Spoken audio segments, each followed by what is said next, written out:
गुरु ब्रह्मा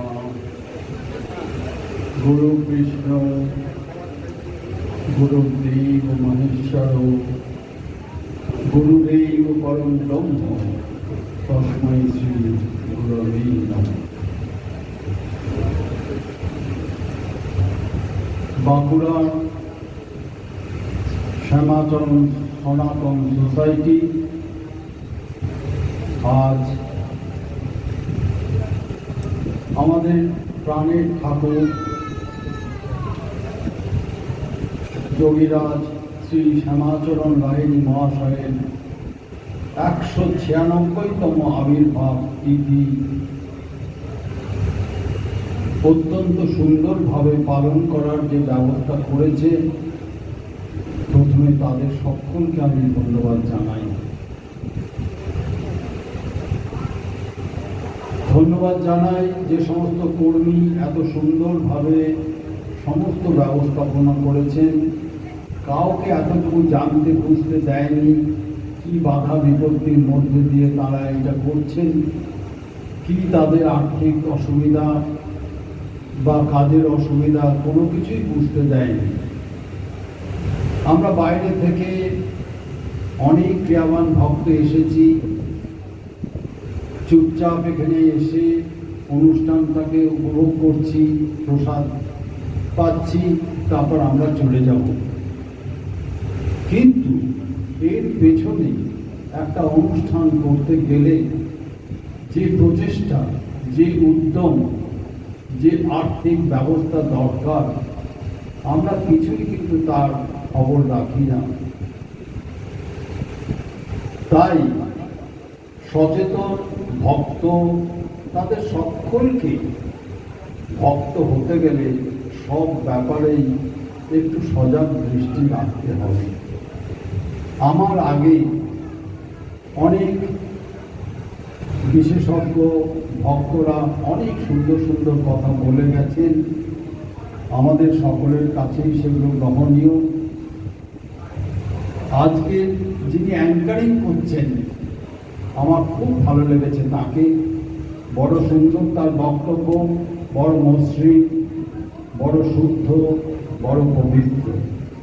ভগবান তার মঙ্গল করুন, যোগীরাজ তার মঙ্গল করুন। সব থেকে শেষে আমার পাশে যে বিদ্বান পণ্ডিত মানুষটি বসে আছেন, সেই কৃষ্ণদুলাল চট্টোপাধ্যায় মহাশয়কে আমি অন্তর থেকে অনেক ধন্যবাদ জানাই। আমি চাই তিনি প্রতি বছর আমাদের এই অনুষ্ঠানে এসে আমাদের এই অনুষ্ঠানকে সমৃদ্ধ করুন। তিনি আমাকে একটি তাঁর লেখা বই উপহার দিয়েছেন, পাগল ঠাকুর শ্রী রামকৃষ্ণ। তার লেখা, তার কবিতা, তার বিদ্বান চর্চা বড় সুন্দর। এই রকম ভক্ত মানুষকে পাশে পেতে বন্ধুরূপে, ভক্তরূপে বড় ভালো লাগে। তাই আমাদের জীবনের উদ্দেশ্যটা কি, সেটা আগে একটু বোঝা দরকার। আমরা তো মানুষ হয়ে এসেছি, আমরা প্রত্যেকেই একটা সামাজিক জীব, কিন্তু আমরা যখন লেখাপড়া শিখি, সভ্যতা, ভদ্রতা, পবিত্রতা, এইসব অনেক কথা আমরা শুনি, কিন্তু আমাদের জীবনে যখন আমরা আস্তে আস্তে বড় হই, তখন দেখা যায় আমাদের মধ্যে অনেক বন্ধু বান্ধব, তাদের কথাবার্তা যে বিদ্যা বুদ্ধি প্রকাশ হওয়া উচিত ছিল সেগুলো হয় না, আপনা থেকেই এগুলো হয়ে যাচ্ছে। তাদেরকে শেখালেও তারা শিখতে চায় না। আবার কেউ কেউ আপনা থেকেই অত্যন্ত ভদ্র সভ্য হয়ে ওঠে। এর কারণটা কি? এর কারণ হলো আমরা যেমন যেমন জীবন তৈরি করি, আমাদের মরবার সময় পর্যন্ত যে চিন্তা ভাবনা নিয়ে আমরা দেহত্যাগ করি, পরবর্তী জন্মটা সেইভাবেই প্রবাহিত হয়। এসব থেকে বোঝা যায় যে এই ছেলেটি বা এই মেয়েটি আগের জন্মে এই রকম ছিল। আমরা কি দেখি, তা আমাদের এই ভারতবর্ষে এবং সারা পৃথিবীতে জন্ম জন্ম ধরে মহাত্মা, মহাপুরুষ, অবতার, ভগবান স্বয়ং এসেছেন আমাদেরকে শিক্ষা দেওয়ার জন্য। যোগীরাজ তারা বিভিন্ন রূপে এসেছেন, বিভিন্ন প্রভাবে এসেছেন, বিভিন্নভাবে তাদের জ্ঞানের প্রকাশ করেছেন। কেউ ভক্ত রূপে, কেউ তন্ত্রপথে, কেউ বা যোগ পথে, বিভিন্নভাবে সেগুলো তারা তাদেরকে প্রকাশ করে মানুষকে সভ্য, ভদ্র, চরিত্রবান হওয়ার শিক্ষাই মূলত দিয়েছেন। ভগবান তো অনেক দূরের কথা। ভগবানকে পাওয়া বা ভগবানকে জানা বা নিজেকে জানা, আত্মজ্ঞান লাভ করা মানে নিজেকে জানা, সেটা অনেক দূরের জিনিস। এই দূরের জিনিসকে উপলব্ধি করতে গেলে আমাদের জীবন থেকে অনেক কিছু, যেগুলোকে বলে শ্রীহীন, সেগুলোকে বাদ দিতে হয়। তাহলে শ্রীযুক্ত হতে হবে। আমাদের নামের আগে শ্রী লেখা হয়, কিন্তু আমাদের চরিত্রের মধ্যে সেই শ্রীর প্রকাশ থাকে না, সেগুলো শ্রীহীন হয়ে যায়। আমাদের আচরণে, আমাদের ব্যবহারে, আমাদের লোভ, লালসা, অহংকারের মধ্যে দিয়ে সেগুলো প্রকাশ পায়। তা এই সমস্ত মহাত্মারা এসে কি শিক্ষা দেন তাদের জীবনের মধ্যে দিয়ে, তারা তাদের জীবনকে যেভাবে গঠন করেন তার মধ্যে দিয়ে আমরা দেখতে পাই তারা কতখানি শ্রেষ্ঠ। তারা, আমরা ঈশ্বরের যে চরিত্র আছে তাদের মধ্যে আমরা সেগুলো খুঁজে পাই। তাই তাদেরকে আমরা বলি স্বয়ং ভগবান, তাদেরকে আমরা বলি অবতার। আমরা তাদের অনুসরণ করি, তাদের শিষ্য হই, আমরা ভক্ত হই, কিন্তু নিজের জীবনে পরবর্তীকালে সেইগুলো প্রকাশ আমরা করে উঠতে পারি না। এটাই আমাদের অনেক বেশি দুর্বলতা, অনেক বেশি মূর্খতা। তাই তারা বলছেন যে এইগুলো ত্যাগ করে তুমি এগিয়ে চলো। কেন না, তুমি মানুষ। এইটা তারা বারবার বোঝাতে চেয়েছেন, তুমি জীবের মধ্যে শ্রেষ্ঠ জীব, তুমি মানুষ। তোমার এই গুণের বিকাশ হওয়া দরকার। আর যদি এই গুণের বিকাশ হয় তাহলেই তোমার মধ্যে অনেক অলৌকিক ক্ষমতা দেখা দেবে। তুমিও ঈশ্বর পদবাচ্য হবে, তুমি মহান হবে। তুমি নিজেই দেখবে যে তোমার মধ্যে থেকে কাম, ক্রোধ, লোভ, মোহ, মদ, মাৎসর্য, এই যে আমাদের চরিত্রের বিপরীত দিক, সেগুলো আস্তে আস্তে আস্তে আস্তে চলে যায়। যোগের শিক্ষাটা কি না, যোগের শিক্ষা হচ্ছে যে জোর করে কাউকে তাড়াতে হবে না, জোর করে কাপড়টা ত্যাগ করতে হবে না। এই কাপড় ত্যাগ করে ওই রঙিন কাপড় তোমার পরবার দরকার নেই। তাই একটা কথা আমরা প্রচলিত আছে, মন না রাঙায় কাপড় রাঙালি, কি ভুল করিনি যোগী। আসল শত্রু বা আসল মিত্র সেটা হচ্ছে আমাদের মন। এই মনকে বাগে আনবার জন্যই যত শিক্ষা। তাই অর্জুন যখন রথ চালাচ্ছেন তখন তার রথের সারথি হচ্ছে স্বয়ং ভগবান। তিনি সারেন্ডার করেছেন। এই সারেন্ডার মানে ত্যাগ, বৈরাগ্য। তিনি বলছেন, হে প্রভু, হে গুরুদেব, আমার সব কিছু তুমি নাও, তোমার চরণে আমি নিজেকে সমর্পণ করলাম। মানে আমার মতামত কিছু চলবে না, সব আমি তোমাকে দিলাম। কিন্তু আমরা কিছুতেই দিতে চাই না। আমার বাপের যদি 5টা ছেলে থাকে 5 রকম, একটি ছেলে হয়তো বাধ্য, বাকি সব বলছে না এই সম্পত্তি আমার। 5 কাঠা জায়গা আছে, কেউ বলছে আমি নেবো 3 কাঠা, কেউ বলছে আমি নেবো 2 কাঠা। তাহলে বাকিগুলো ভেসে গেল। কে ভেসে গেল, কে ডুবে গেল, আমার সে দেখার দরকার নেই। এইরকম মনোভাব এসে যাচ্ছে। কেন না, আমি জন্ম ধরে সেই রকম কর্ম করে এসেছি। তাই বলছে, হে মানুষ, তুমি মহান হও, তুমি সুশিক্ষা নাও। এই মহাত্মারা এসেছেন সেই সুশিক্ষা দেবার জন্য। আমরা ক্রিয়াযোগের পথে এসেছি সেই সুশিক্ষা গ্রহণ করার জন্য। ক্রিয়াযোগ আমাদের কি দেয় না, আমাদের মধ্যে যে ইন্দ্রিয়গুলো আছে, যে ইন্দ্রিয়গুলো আমাকে বিপদে চালনা করছে, তাদেরকে আমি বসে রাখতে পারছি না। যদি তুমি ক্রিয়া করো, ক্রিয়া মানে প্রাণের কাজ, প্রাণের কাজ মানে আত্মকর্ম। সেই প্রাণের কাজ কি করে করতে হয় না, প্রাণটাই বা কি, আমি তো চোখে দেখিনি প্রাণ কি, আত্মা কি, কাউকে দেখতে পাচ্ছি না, কিন্তু আমি দেখতে পাচ্ছি আমার এই দুই নাক দিয়ে সবসময় ফসফস করে শ্বাস নিচ্ছি। আমি যদি ছুটি, আমার নাক দিয়ে জোরে শ্বাস প্রশ্বাস বইছে। আমি যদি শান্ত হই তখন কম শ্বাস প্রশ্বাস বইছে। আমি যখন খুশি হই, শান্ত হই, আমার বড় আনন্দ লাগে। বাহ! তাই মনে হয় তোরা সব চলে যা, আমাকে একটু একা থাকতে যেত। এর মানেটা কি? একা কেন থাকতে চাইছি? একা মানে ওয়ান, সেখানে দ্বৈত নেই। এই একা থাকা বা এক হওয়ার অভ্যাস, এটাই হচ্ছে আসল শিক্ষা। এক মানে শুধু আমি, শুধু আমি মানে এই আমিটা এবার ত্যাগ করে তোমার চরণে দিলাম। শুধু তুমি, তোমাতেই আমি লয় হয়ে গেলাম। এই লয় হওয়ার যে শিক্ষা, সেটা ক্রিয়াযোগ শেখাচ্ছে। যোগীরাজ শ্রী শ্যামাচরণ লাহিড়ী মশাই তাঁর গুরু বাবাজি মহারাজের কাছে এই শিক্ষা পেলেন। তবে শ্যামাচরণ লাহিড়ী মশাই যে সেই জন্মেই তিনি মহান ছিলেন তা নয়। তাঁর গুরু বাবাজি মহারাজ তাকে দেখিয়ে বললেন, এই দেখো, এইখানে তুমি আগের জন্মে সাধনা করেছিলে, এই দেখো তোমার ব্যাঘ্র জন্ম।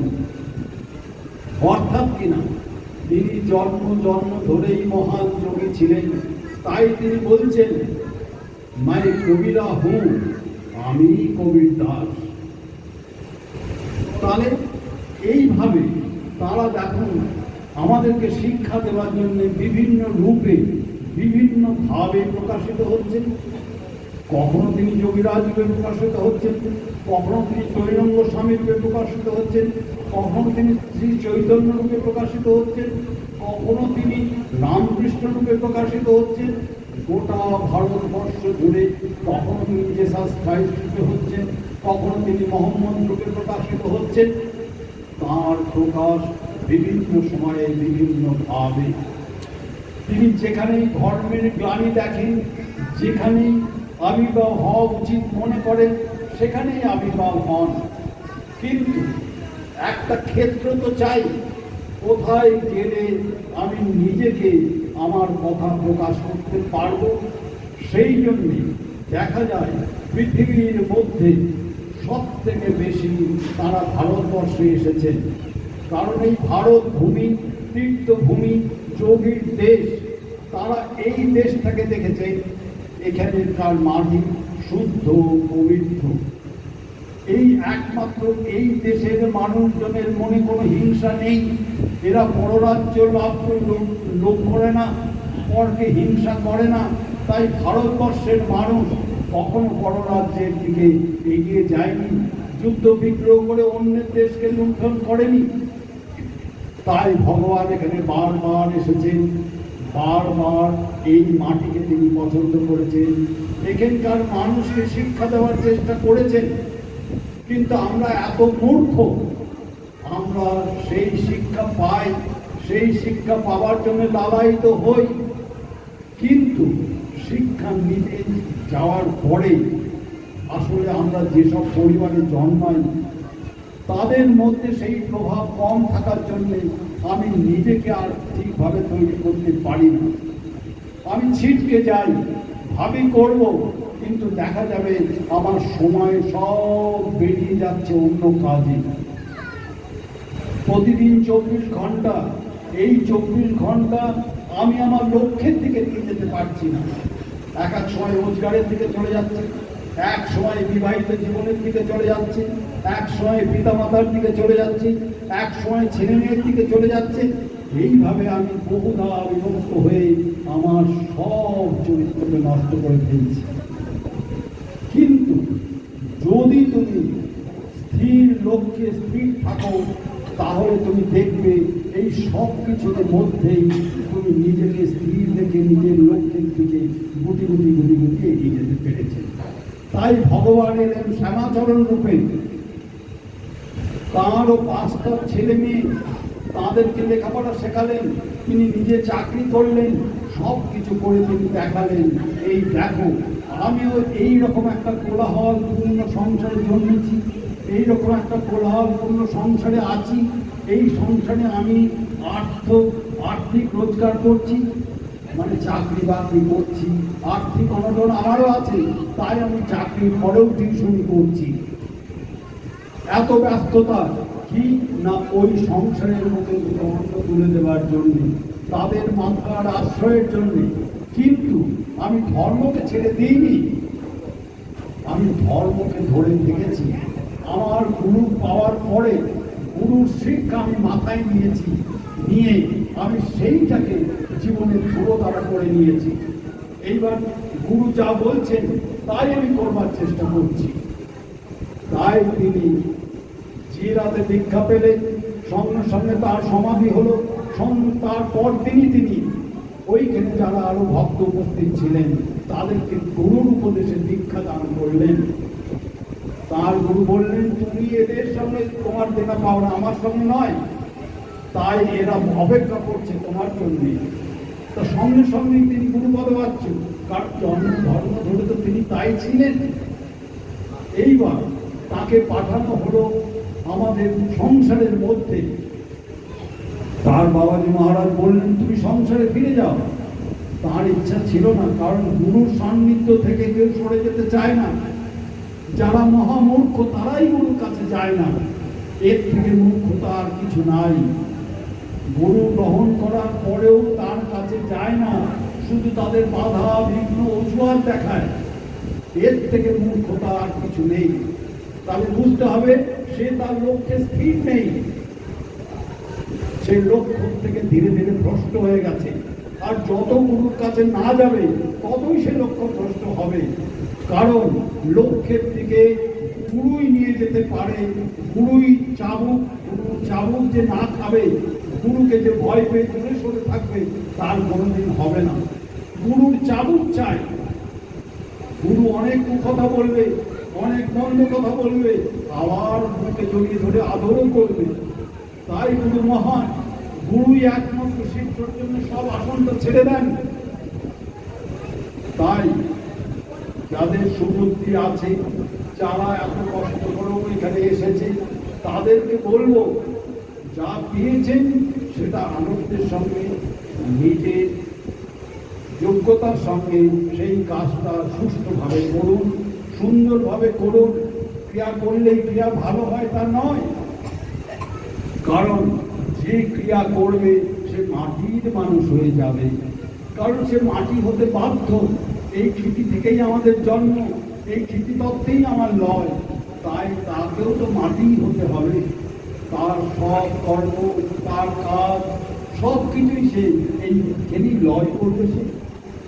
তাই আজকের এই শুভ দিন এতই পবিত্র যে আমরা তার কথা আলোচনা করতে এসেছি, তিনি কত মহান।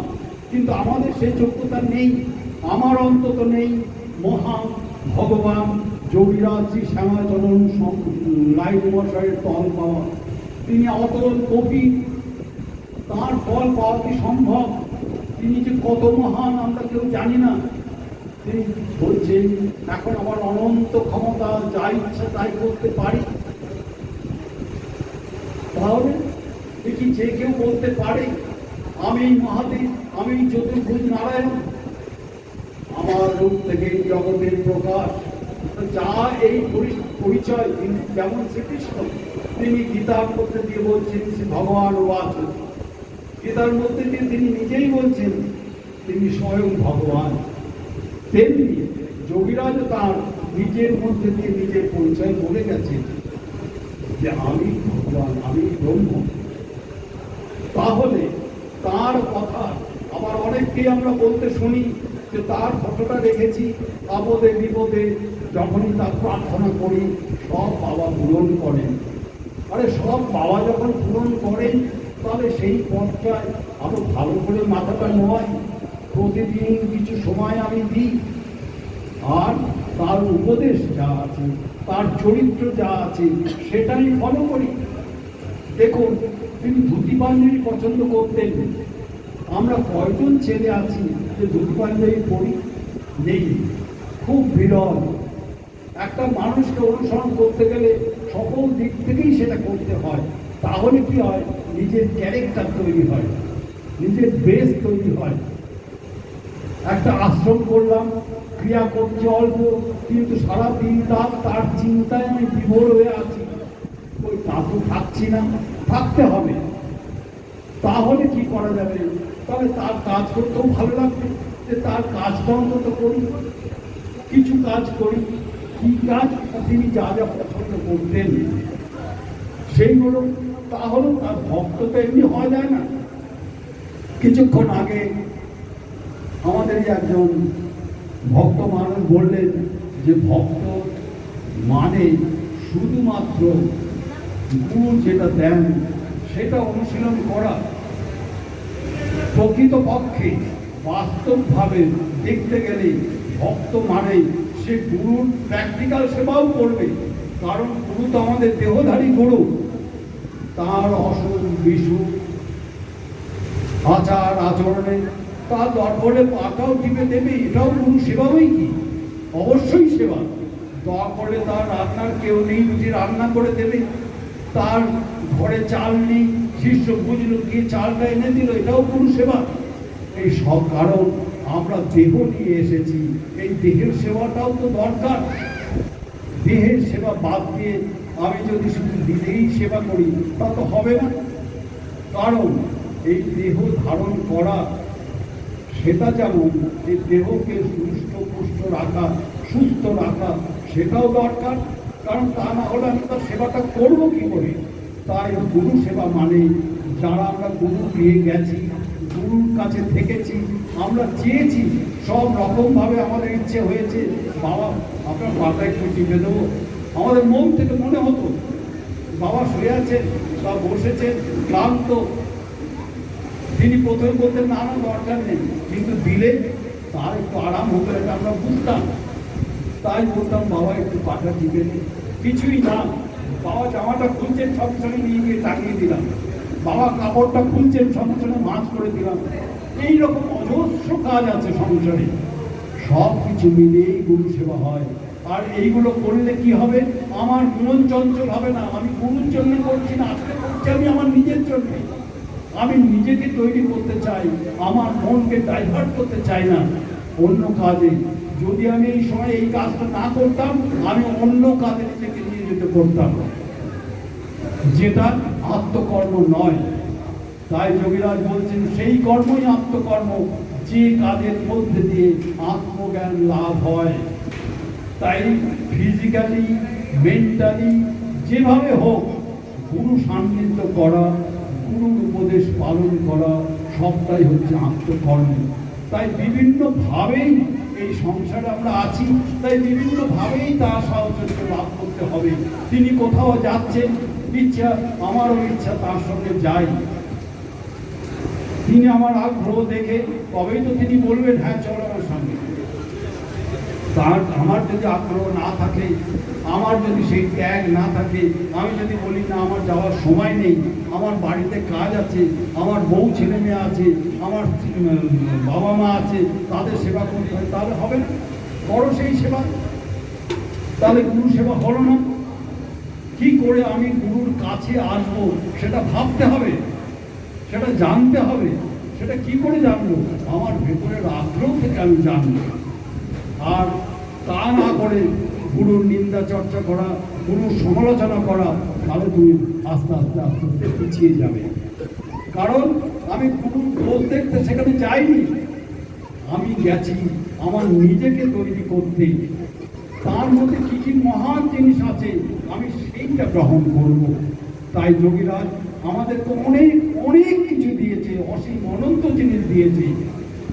তাই তার কথা বলা, তার কথা জানা, তার মতো শিক্ষা লাভ করা, এর থেকে সুযোগ সুবিধা আর ভাগ্য আর কাকে বলে? ভাগ্যবান সেই যে সেইটাকে অনুসরণ করতে পারে।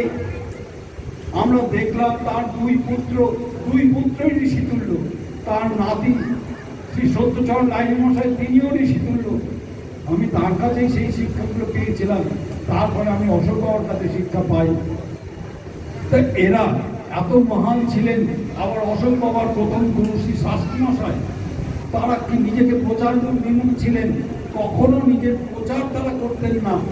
কারণ যারা প্রচার করে, প্রচারের আলোয় আশয়, তাদের সব কিছু নষ্ট হয়ে যায়। যে অহেতুক কথা বলে শিক্ষা দিতে চায়, তার নিজের শিক্ষা নষ্ট হয়ে যায়। অনেকেই আছে বক্তৃতার মধ্যে দিয়ে বক্তৃতা দেবো বলে উঠে অনেক জ্ঞান দিয়ে যায়। তারা জানে না এই কথাগুলোর মধ্যে দিয়ে সে তার নিজের ক্যারেক্টারকে লস করবে, সে ভালো করে ক্রিয়া করতে পারবে না, তাদের সে জ্ঞান নেই। তাই আমি কিছু বলি না, কারণ নিজেকে চুপচাপ রাখতে হয়, গোপনে রাখতে হয়। যোগীরা সেটাই শিখিয়েছে। বলে বেরিয়েও না, বাচাল হয়েও না, সংযম শেখো, সংযম হতে শেখো। নিজেকে গুটিয়ে নাও, আরো গোটাও, আরো গোটাও। গোটাতে গোটাতে তুমি শূন্যে পরিণত হও তোমার কর্মের মধ্যে দিয়ে। তাহলেই তুমি সেই মহান আনন্দ ভোগ করবে। গোপনে গোপনে সেই আনন্দ ভোগ করবে। তোমার সেই আনন্দের ভাগ কাউকে দিতে হবে না, আপনার থেকেই দেখবে। প্রভুর যখন ইচ্ছে হবে, আপনার থেকেই তোমাকে ভাগ দিতে হবে। এত অপূর্ব সাবজেক্ট, এত অপূর্ব বিষয় যে বলার কথা নয়। ভাবো, এই শ্বাস, সেটাই তোমার বন্ধু, সেটা তোমার গুরু। তিনি এই দেহের মধ্যেই আছেন, তিনি দেহের বাইরে নয়। তাই গুরু আত্মা হবে, এই গুরুর এই কোথায় বলছি, এই আত্মাই তোমার গুরু। আবার ফিজিক্যাল গুরু তিনিও তাই। সেই আত্মাকে যদি জানতে হয়, তুমি তো প্রতি মুহূর্তে শ্বাস প্রশ্বাস নিচ্ছ। কখনই কি ভেবেছ আমার এই এত শ্বাস বেরিয়ে গেল, প্রতিদিন এতটা শ্বাস আমি খরচ করে পেয়েছি, কই আমি তো একে সংরক্ষণের কোনো চেষ্টা করিনি। অথচ আমি ক্রিয়াবান। ক্রিয়াবানের কাজ সেইটাকে ধরে রাখা, সেই শ্বাসের গতিকে শান্ত করা। যত তুমি শান্ত হবে, ততই তুমি মহান হবে ভেতরে, ততই তুমি ভক্ত হবে। তাই প্র্যাকটিক্যালি তুমি ভক্ত হওয়ার চেষ্টা করো।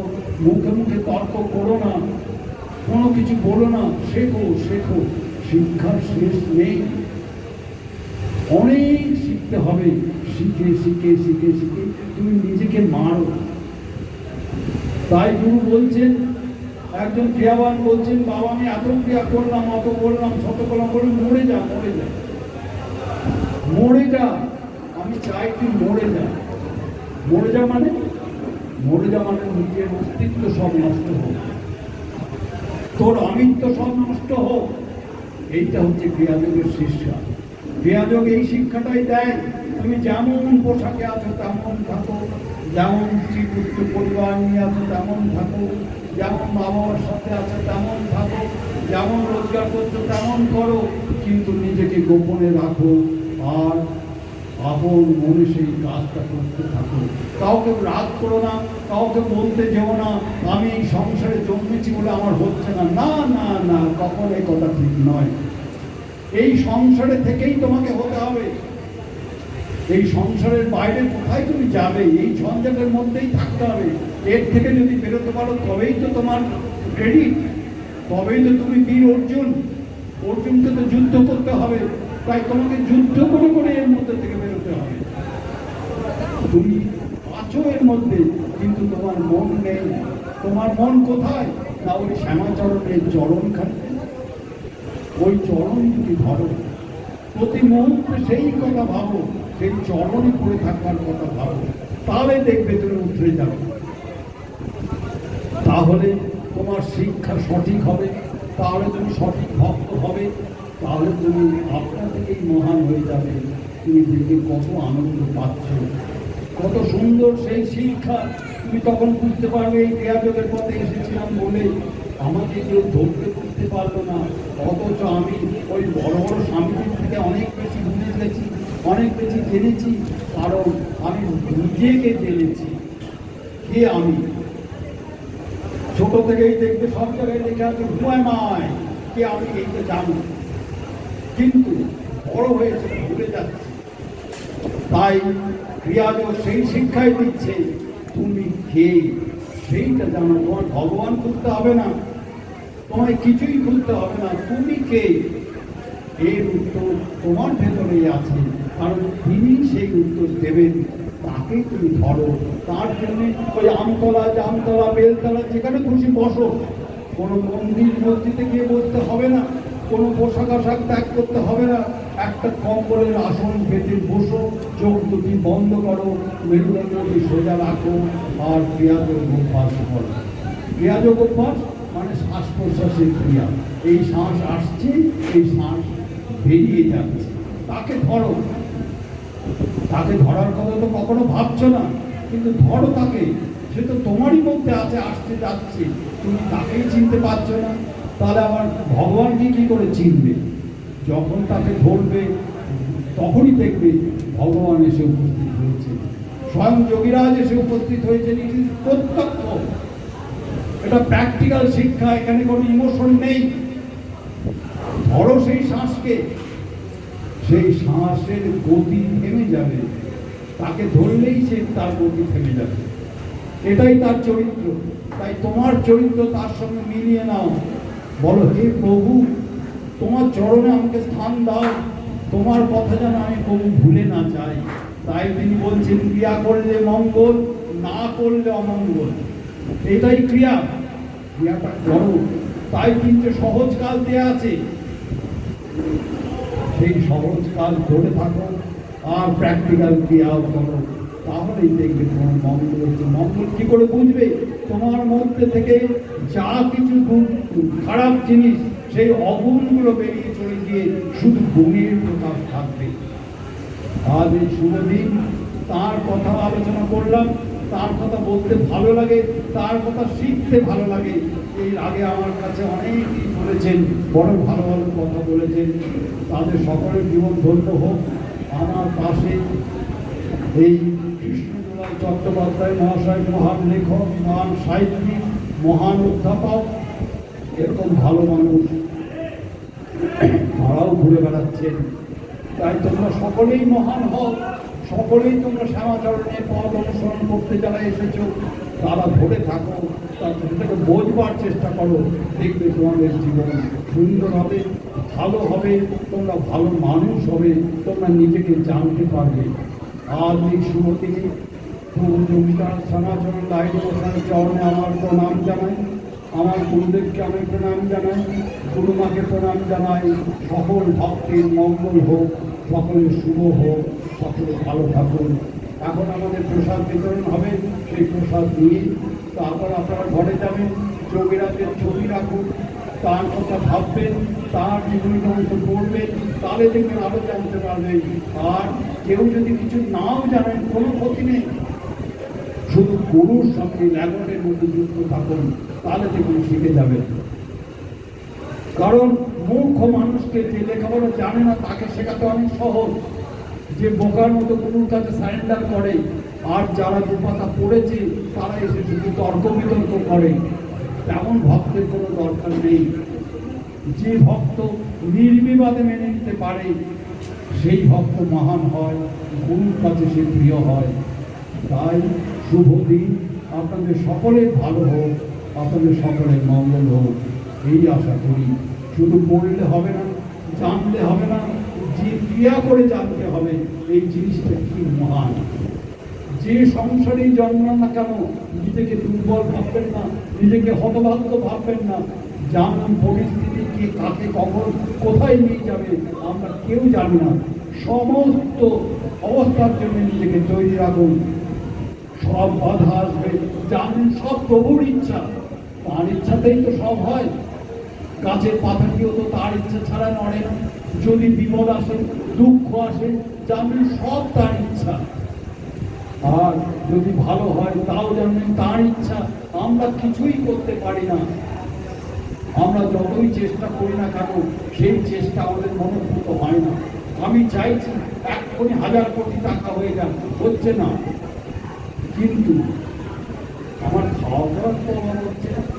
তাই আমাদের ভারতবর্ষের থিওরি হলো ডাল খাও দেবতা গুণ গাও, ডাল রুটিতে সন্তুষ্ট থাকো আর প্রভুর গান গাও, ব্যাস তবেই হবে। আমাদের অর্থও চাই, আমার পরমার্থও চাই, দুটোই আমার প্রয়োজন। কারণ ভগবান আমাদের হাত দিয়েছে, পা দিয়েছে, সমার্জিত অর্থে জীবনযাপন করো, যোগীরা সেটাই বলছে। তাই সকলে সেইভাবে নিজের জীবনকে সুন্দর করো, নিজের স্বাস্থ্যকে সুন্দর রাখো, নিরোগ রাখো, যাতে শরীর ভালো থাকে, সেইভাবে চলো। আর অতিরিক্ত কথা নয়, অতিরিক্ত খাদ্য গ্রহণ নয়, অত্যন্ত সুন্দরভাবে ডিসিপ্লিনভাবে জীবনকে চালাও, তোমার ছেলে মেয়েকে মানুষ করো সেইভাবে। কারণ তুমি আদর্শবান হলে তোমার ছেলে মেয়েও চাইবে এই পথে চলবে, এটা আমরা আশা করি। জয় যোগীরাজ, জয় গুরুদেব, জয় গুরু, সকলের মঙ্গল হোক। অনেক অনেক ধন্যবাদ।